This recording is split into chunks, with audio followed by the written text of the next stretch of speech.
War of the Fat Italians 2022 has concluded, and along with it, the lawsuit arc comes to an end. So that means it's time for the review. And I just wanted to point this out here that if you can't handle constructive criticism, then this video isn't the right video for you.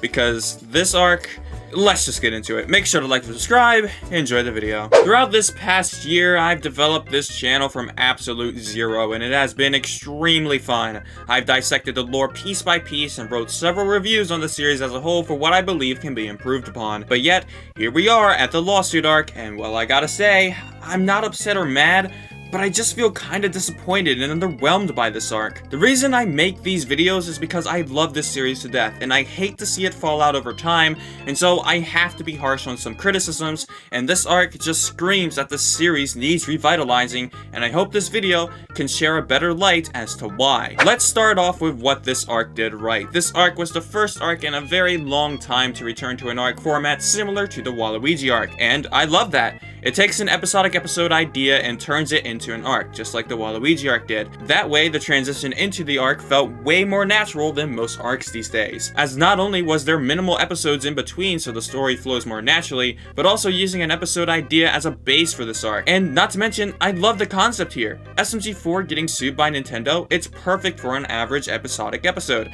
but for an entire arc to be based around it, it's very unique and something we really haven't seen before. With a concept like that, they can easily make what could be the best arc in the series so far. But here is where the problems with this arc start arising. The execution is just not up to par with previous arc standards. Now, SMG4 these days is known for a lot of missed potential, but this arc is pretty much just that, missed potential. It seems that they wrote a story that could only last 1 to 4 episodes, but for some reason, it drags on for 7, which means this arc has a bunch of filler in it. By the time this arc starts, they're essentially in the same situation as by the time Wotfi 2022 hits. Nothing really changes throughout 7 episodes. How do you go from a deep interconnected story with several deep lore elements added to the series to literally just a linear line from start to finish? And don't even get me started on Wotfi 2022.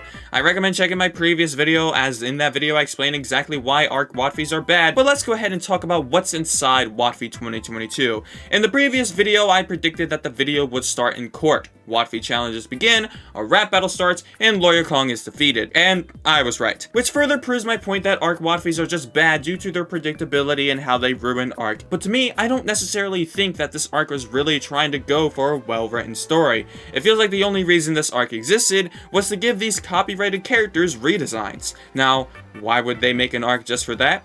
Well, redesigns are a major change for the series, and most of the time, major changes happen in arc. So naturally, changing a bunch of character designs in an arc will be much more impactful than it would be in a standalone episode. And let me make it clear, none of these redesigns were impactful. Let's go back to Meggy in the anime arc and her redesign. This redesign had an actual purpose for existing for the narrative. It is meant to represent the struggle she's been through over the arc and the struggle she will face in the future going forward. It represents character development. Going over to Psycho's redesign, it follows a similar ideology where it's meant to represent character development with Kaizo. But here, these redesigns only exist because they're scared of Nintendo.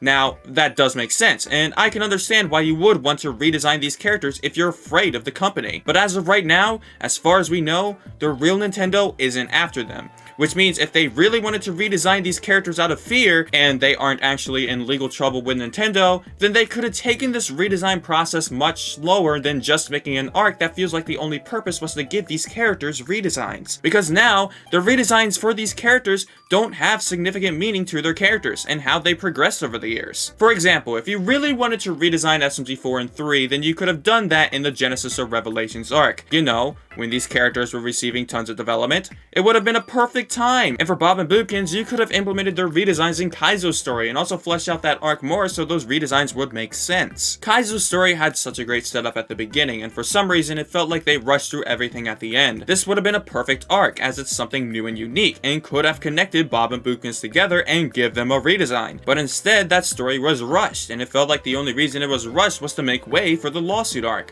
which in comparison doesn't have the same level of thought out writing as Kaizo's story. Now, the characters they did in fact redesign as Bob, Boopkins, SMG3, and 4, and yet only SMG4 played a massive role in this arc. Why would you redesign these other characters in a narrative sense? They were barely involved in the arc. I can understand SMG3 because he's meant to exist alongside 4, but 3 didn't even play a role here. If you want to redesign these characters, have them play a role, and of course, this arc would have been perfect for Bob and Boopkins as well. Both of them are Nintendo IP, and so they have a perfect opportunity to fit these two into the narrative, but they just didn't do it. Instead, they focus on SMG4, Meggy, and Mario and Luigi. You know, the characters that we've seen receive development countless times over. There are plenty of characters that desperately need development in the series, more than these 4. And I'm happy we got some with Psycho earlier this year, but yet for this arc, they chose characters that have received so much more attention than any other characters in the series at this point. Talking about these characters, this arc has made Meggy even more complicated than she already was. It feels like at this point,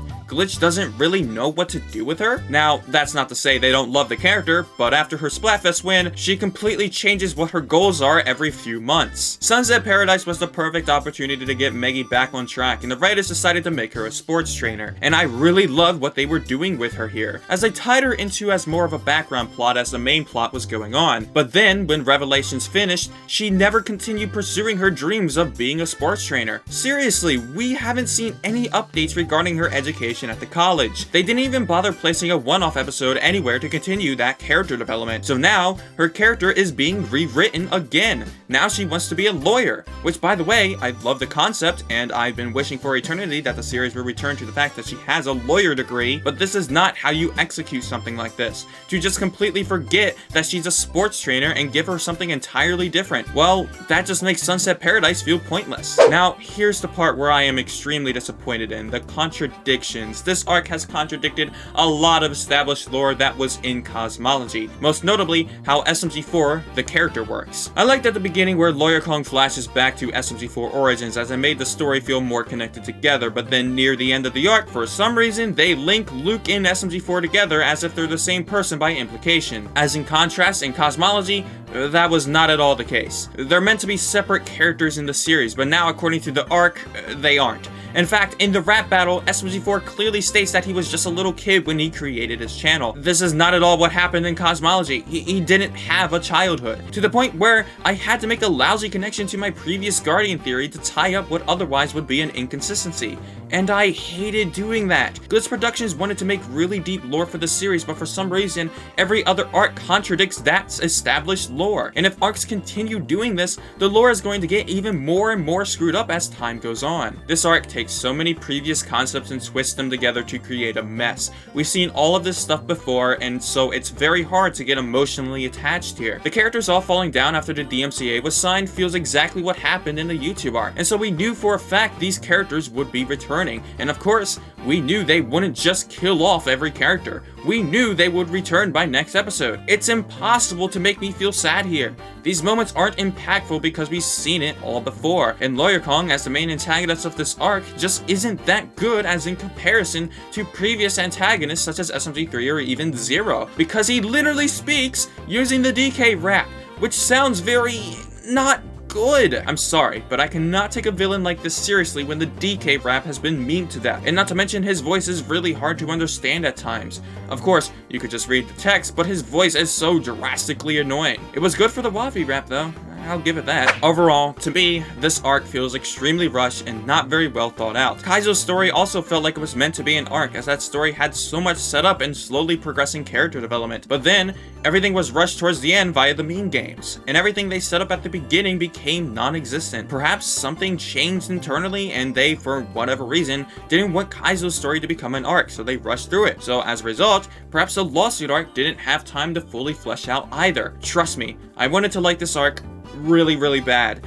In fact, I watched it over like 5 different times in the process of this review, but every time I rewatched it, I noticed something else that sticks out like a sore thumb. As I said, I love this series to bits, and the reason I give criticism is out of that love. I just don't want the series to go down a dangerous path to the point of no return. So, thanks for watching, and check out why Arc Wotfis negatively affect the series.